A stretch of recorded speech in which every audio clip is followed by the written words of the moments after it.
Hey, let me show you how you can fix battery drain issue on your Redmi Pad Pro. So first of all, I will start from the settings, navigate into the location, there we go, and be sure that you enter for the location services and turn off the Wi-Fi scanning and the Bluetooth scanning. There we go. Now we have to go into the privacy. Right now we have to keep scrolling, move for usage and diagnostics, and turn it off. Now we have to go into the Google, and you will have to actually sign into your account, and then you will be able to go for the device and the sharing, go for the devices, and then turn off this one, scan for the nearby devices.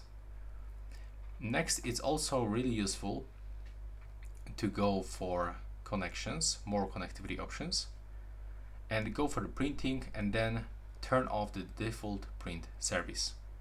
Right now I can also highly recommend you to go for the display and the brightness and enable the dark mode, and just remember to adjust the refresh rate so we can get the default, or you can even force 60 or 90 Hz to lower battery drain.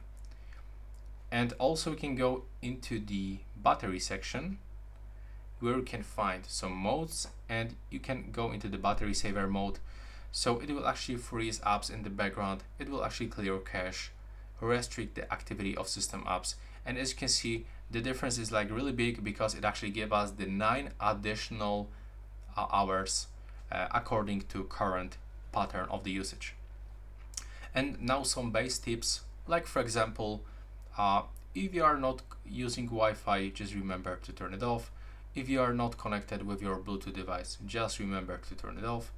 And it works the same with the location.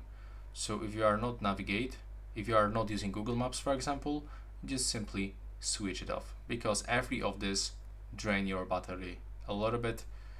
And yeah, this is it for this video. Right now, please subscribe.